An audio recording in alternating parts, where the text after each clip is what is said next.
Class 11th NCERT mathematics chapter 3 trigonometric functions के last video में अपन ने मिसलेनियस एक्सरसाइज के क्वेश्चन नंबर 1 to 4 कंप्लीट कर लिए थे।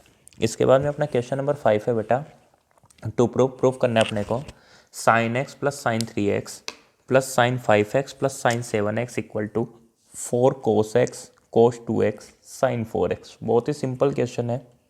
देखो प्रूफ देखो इसका। सबसे पहले मैं LHS ले रहा हूँ।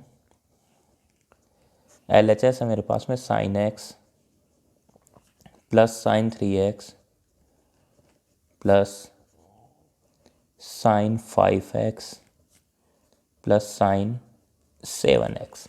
कुछ नहीं करना, डायरेक्टली फॉर्मूले अप्लाई कर दो। एक तो इन दोनों में अप्लाई कर दो और एक इन दोनों में अप्लाई कर दो। ठीक है, कौन सा फॉर्मूला? साइन ए प्लस साइन बी। ठीक है, सेम फॉर्मूला साइन ए प्लस साइन बी यहाँ अप्लाई होगा। तो साइन ए प्लस साइन बी, साइन ए प्लस साइन बी होता है 2 साइन ए प्लस बी अपॉन 2 कोस ए माइनस बी अपॉन 2। ये होता है 2 साइन ए प्लस बी अपॉन 2 कोस ए माइनस बी अपॉन 2। तो देखो आगे, सबसे पहले साइन ए प्लस साइन बी, थोड़ा साथ देना। 2 साइन ए प्लस बी अपॉन 2, ए का मतलब एक्स, बी का मतलब 3x, तो x प्लस 3x बेटा 4x और 4x अपॉन 2 का मतलब 2x जानते हैं। और कोस a माइनस बी अपॉन 2, तो a का मतलब x, b का मतलब 3x, तो x माइनस 3x कितना होता है? Minus 2x। और माइनस 2x अपॉन 2 का मतलब माइनस x, लेकिन कोस माइनस x तो किसके इक्वल होता है बेटा? कोस x के इक्वल होता है। या फॉर्मूला अप्लाई कर दिया, cos minus x equal to cos x. Cos में माइनस का कोई फर्क नहीं पड़ता। ठीक है, प्लस ऐसे साइन ए प्लस साइन बी, वही 2 साइन ए प्लस बी अपॉन 2, ए का मतलब 5x, बी का मतलब 7x, 5x plus 7x is equal to तुम लोग जानते हो 12x, और 12x अपॉन 2 का मतलब 6x। Cos x 5x minus 7x upon 2, तो कोस 5x माइनस 7x मतलब माइनस 2x अपॉन 2 का मतलब वही माइनस x, और माइनस x का मतलब क्या हो जाएगा? x हो जाएगा। ठीक है, क्या कॉमन आ रहा है? लाड लो, 2 कोस x कॉमन आ रहा है, क्या बचा? Sign 2x plus sign 6x बच गया। वापस से वही फॉर्मूला साइन ए प्लस साइन बी दिख रहा है ना, साफ साफ साइन ए प्लस साइन बी, तो 2 कोस एक्स साइन ए प्लस साइन बी, 2 साइन ए प्लस बी अपॉन 2, ए का मतलब 2x, बी का मतलब 6x, दोनों मिला के 8x, 8x अपॉन 2 का मतलब 4x, और फिर कोस ए माइनस बी, वही 2x माइनस 6x मतलब माइनस 4x अपॉन 2 का मतलब होता है माइनस 2x। ठीक है, और माइनस 2x का मतलब केवल क्या बच जाएगा? 2x बच जाएगा। ठीक है, देखो 2 2 जा 4 कोस एक्स कोस 2x। ठीक है, और फिर साइन 4x, यही क्या है? RHS है। यही अपने को प्रूफ करना था। ठीक है, दिख रहा होगा ना ऊपर, यही अपने को प्रूफ करना था। 4 cos x cos 2x sine 4x, 4 cos x cos 2x sine 4x। ठीक है, तो इस तरीके से अपना क्वेश्चन नंबर 5 कंप्लीट हो चुका है। इसके बाद बेटा अपना क्वेश्चन नंबर 6 है। बहुत ही सिंपल क्वेश्चन है, एक बार बुक में देख लो, तुम लोगों को दिख रहा होगा कि sign 7x plus sine 5x लिखा हुआ है। अब यार इसमें तो साइन ए प्लस साइन बी का फॉर्मूला अप्लाई करना है, आगे भी साइन ए प्लस साइन बी का, नीचे कोस ए प्लस कोस बी के फॉर्मूले अप्लाई हो रहे हैं।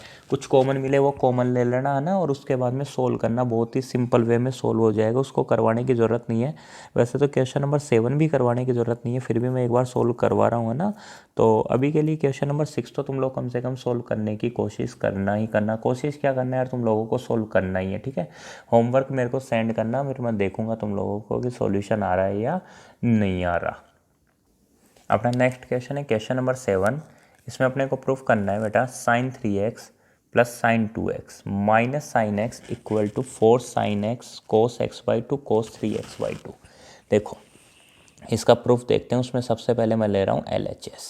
तो LHS है मेरे पास में sine 3x plus sine 2x minus sine x. देखो सबसे पहले तो अपन पेयर बनाएंगे यार, किस किस का पेयर बनाएंगे, अब समझ में आ रहा होगा कि यार 3x + 2x तो 5x होता है, 5x/2 तो 5x/2 होता है, जो तो अपने को चाहिए नहीं।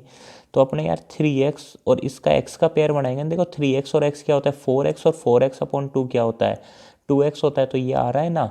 इसलिए अपने को क्या करना है, किस किस का पेयर बनाना है, इन दोनों का। ये चीज़ समझ में आ गई होगी बहुत आराम से तुम लोगों को कि sin 3x minus sin x का पेयर बनाऊंगा, बाकी sin 2x को मैं अलग रखूंगा। आ गया समझ में।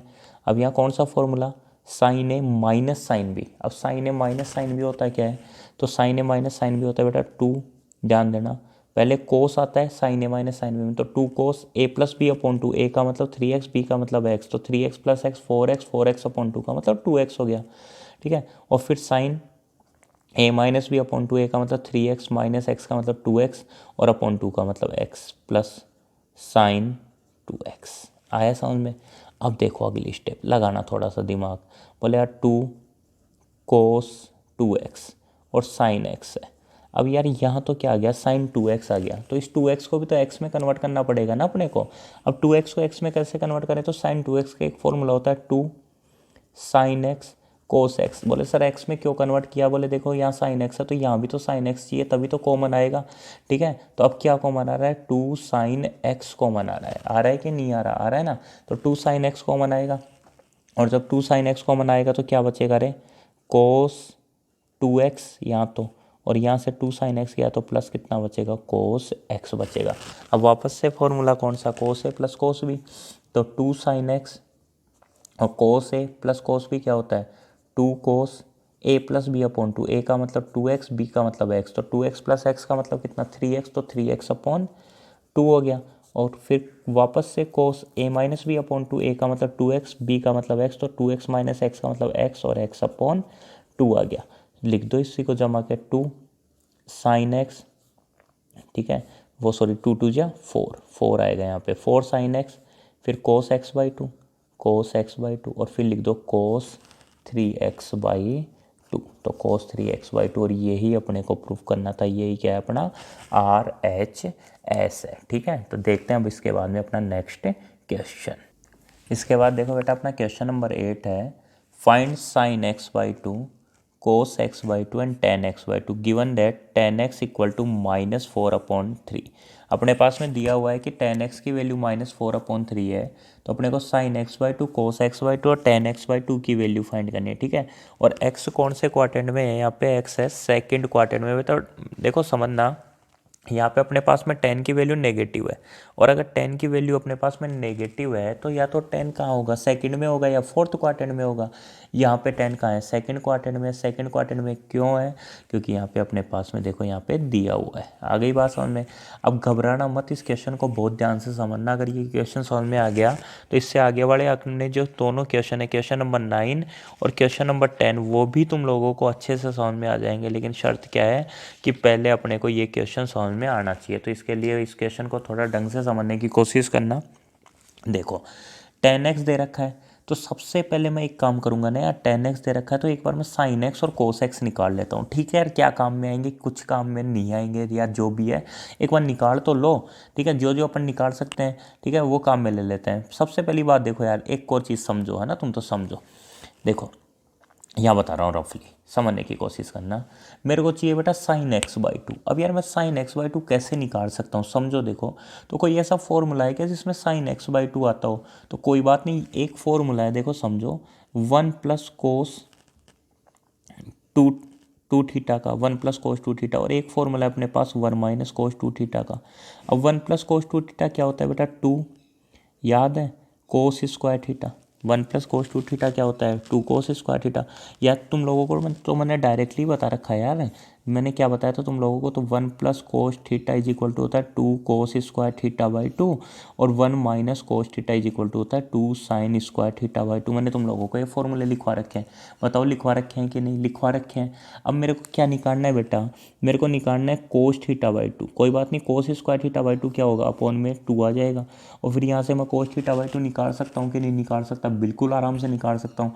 तो इसके लिए मेरे को ज़रूरत किस केस के लिए मेरे को ज़रूरत है बेटा, cos थीटा की। किसकी ज़रूरत है, कोस थीटा की। ऐसे यहाँ भी किसकी ज़रूरत है मेरे को, कोस थीटा की। सीधी सी बात है, tan x दे रखा है तो मैं क्या निकालूंगा, कोस x निकालूंगा। और अगर मेरे पास में कोस x आ गया ना तो मैं दोनों की वैल्यू बहुत आराम से निकाल लूँगा, ठीक है। दोनों का मतलब समझ गए, किसकी, साइन xy2 और कोस xy2 की। और अगर साइन xy2 और कोस xy2 आ गया ना तो tan xy2 भी आ जाएगा। क्यों आ जाएगा, क्योंकि tan xy2 होता है साइन xy2 अपॉन कोस xy2। तो देखो tan x दे रखा है, टारगेट क्या लोगे, कोस xy2 नहीं, कोस x निकालने की। tan x दे रखा है, कोस x निकालने की। अब देखो समझना, स्टेप बाय स्टेप ही होगा, डायरेक्टली तो काम होगा नहीं, है ना। तो tan x इक्वल टू क्या बेटा, -4/3। अगर तुम लोगों ने पहले की वीडियो ध्यान से देखी हो ना तो मैंने एक बात बोली थी कि जो दे रखा है ना, जो दे रखा है उसकी आइडेंटिटी सबसे पहले निकाल लगा दो। आइडेंटिटी का मतलब समझ गए ना बेटा, सर्वसमी का। अब देखो tan x इक्वल टू -4/3 है, तो ये बताओ मेरे को tan x की कोई आइडेंटिटी होती है कि, तो तुम लोग जानते हो यार, sec square x is equal to 1 + tan square x होता है। अरे sec square theta equal to 1 + tan square theta. तो इसको लगाओगे तो देखो sec square x is equal to 1 + tan square x. अब tan स्क्वायर एक्स तो tan x का स्क्वायर करोगे तो कितना आएगा, 16/9। अरे प्लस का ही आएगा, समझ गए ला। अब क्या आएगा देखो, सेक स्क्वायर एक्स, ठीक है ना, ये स्क्वायर है स्क्वायर, 9 × 9 + 16 कितना, 25, 25/9। तो यहाँ से सेक एक्स की वैल्यू निकालोगे तो समझ गए होंगे, देखो 25 का मतलब तो 5, 9 का रूट का मतलब 3, और कैसा प्लस माइनस, स्क्वायर है तो रूट लगेगा। अब प्लस की वैल्यू की वो माइनस की, तो ऊपर लिखा हुआ है कि एक्स किस में लाई करता है, x lie in second quadrant, ठीक है। हिंदी मीडियम वाले क्या लिखोगे, एक्स द्वितीय चतुर्थांश में स्थित है।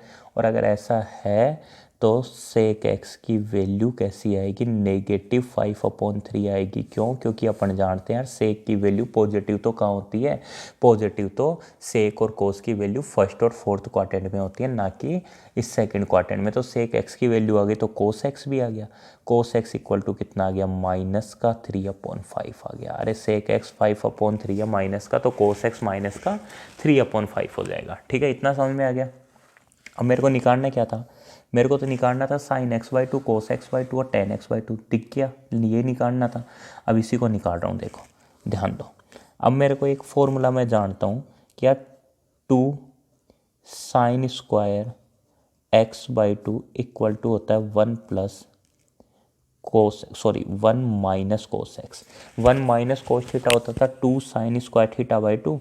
तो वैसे ही क्या हो जाएगा, 2 साइन स्क्वायर x/2 क्या हो जाएगा, 1 - कोस एक्स। आ गया समझ में, ठीक है। तो देखो 2 sine square x/2 equal to 1 - cos x. Cos x की वैल्यू निकाली है अभी अपन ने, -3/5। तो एक बताओ माइनस और माइनस क्या हो जाएगा बेटा, प्लस, तो प्लस का 3/5। तो 2 sine square x/2 equal to 5 × 5 + 3 कितना हो गया, 8/5 हो गया। आ गया समझ में, देखो 2 से इसको कैंसिल करोगे तो 2 4 × 8, ये तो आता है। तो sign square x/2 equal to कितना हो गया, 4/5 हो गया। अब यहाँ से साइन x/2, तो साइन x/2 क्या हो जाएगा, देखो 4 का रूट, भाई स्क्वायर हटेगा तो रूट लगेगा ना, ये तो x/2 है, तो प्लस माइनस इसका तो 2, और ये रूट में ऐसे कैसे 2/√5 हो गया। तो साइन x/2 की वैल्यू क्या आ गई अपने पास में, 2/√5 आ गई है। तो तुम लोगों को समझ में आ ही गया होगा। अब देखो ऐसे ही अपन क्या निकालेंगे बेटा, कोस x/2 निकालेंगे। अब कोस x/2 तो सबसे पहले तो मेरे को ये बता दो प्लस की वैल्यू आएगी कि माइनस की आएगी। तो x कहाँ लाई करता है रे, x lies in second quadrant, और सेकंड क्वाड्रेंट लिख दोगे, सेकंड क्वाड्रेंट में इसलिए साइन x/2 इक्वल टू आएगा बेटा सेकंड क्वाड्रेंट में प्लस का 2/√5, प्लस का। सेकंड क्वाड्रेंट में साइन की वैल्यू कैसी होती है, पॉजिटिव होती है। तो यहाँ पे क्या आएगा, sign x/2 equal two plus का 2/√5 आएगा। अब मेरे को कोस भी निकालना है। अब कोस निकालने के लिए भी मेरे पास में फॉर्मूला है। कौन सा फॉर्मूला है ये भी तुम जानते हो। बोले सर जी अपन जानते हैं 2 cos square x/2 equal to होता है 1 + कोस एक्स। जानते हो 1 + cos theta equal to 2 cos square theta. तो यहीं से सोल्व करते हैं। 2 cos square x/2 is equal to 1 + cos x. अब कोस एक्स की वैल्यू कितनी अभी निकाली थी, याद होगा, -3/5। तो -3/5 समझ में आ गया होगा ये माइनस क्यों हुआ। अब देखो 2 कोस स्क्वायर x/2 = 5 1 या 5 - 3 कितना हो गया 2/5 हो गया। अब 2 से तो 2 गया, अब गया तो क्या बचा cos स्क्वायर x/2 = कितना बेटा 1/5 आ गया समझ में। अब क्या करोगे रूट लोगे तो cos x/2 = रूट लगेगा तो कितना प्लस माइनस 1 का 1 और रूट 5, ये तो प्लस माइनस में आ गया। अब प्लस की माइनस तो तुम लोग जानते हो सेकंड क्वाड्रेंट है और सेकंड क्वाड्रेंट है तो माइनस की वैल्यू लेंगे, तो इसलिए cos x/2 की वैल्यू क्या आ गई माइनस की आ गई, कितनी आ गई 1/√5 आ गई। ठीक है, ये sin x/2 की थी, ये cos x/2 की है। अब मेरे को निकालना है क्या है tan x/2 भी निकालना है, तो tan x/2 तो क्या होता है बेटा sin x/2 upon cos x/2। अरे भाई साहब इन 2 को कैंसिल मत कर देना, ठीक है, ये तो एंगल है x/2 है ना। अब sin x/2 कितना, तो sin x/2 प्लस का 2/√5 और cos x/2 कितना माइनस का 1/√5, √5 से √5 गया, ये माइनस आएगा और माइनस ऊपर मल्टीप्लाई होके कितना आ जाएगा -2 आ जाएगा। ये किसकी वैल्यू आ गई tan x/2 की वैल्यू आ गई। तो साइन की भी आ गई, कोस की भी आ गई और tan की भी आ गई, ये तीनों ही अपने से पूछ रहा था। आ गई मेरी बात समझ में। तो साइन की वैल्यू कैसी बेटा, साइन की वैल्यू पॉजिटिव, कोस की वैल्यू कैसी, कोस की वैल्यू नेगेटिव। क्यों, क्योंकि ये कौन से क्वाड्रेंट में, सेकंड क्वाड्रेंट के अंदर डिपेंड कर वो सेकंड क्वाड्रेंट में रहता है। और tan की वैल्यू भी कैसी आएगी नेगेटिव आएगी। इस तरीके से क्वेश्चन तुम लोगों को समझ में आ गया होगा। इसके आगे के भी क्वेश्चन तुम लोगों को करने हैं, जैसे क्वेश्चन नंबर 9 है, क्वेश्चन नंबर 10 है, दोनों के दोनों क्वेश्चन इसी टाइप के क्वेश्चन है। तो एक बार करने की कोशिश करना है ना। अगला क्वेश्चन तो बहुत ईजी, उससे अगला क्वेश्चन भी यार ईजी है ना, तो आराम से सोल्व कर सकते हो, कोई प्रॉब्लम तुम लोगों को नहीं आने वाली। फिर भी कोई दिक्कत हो तो मेरे को बता देना। जय हिंद, जय भारत।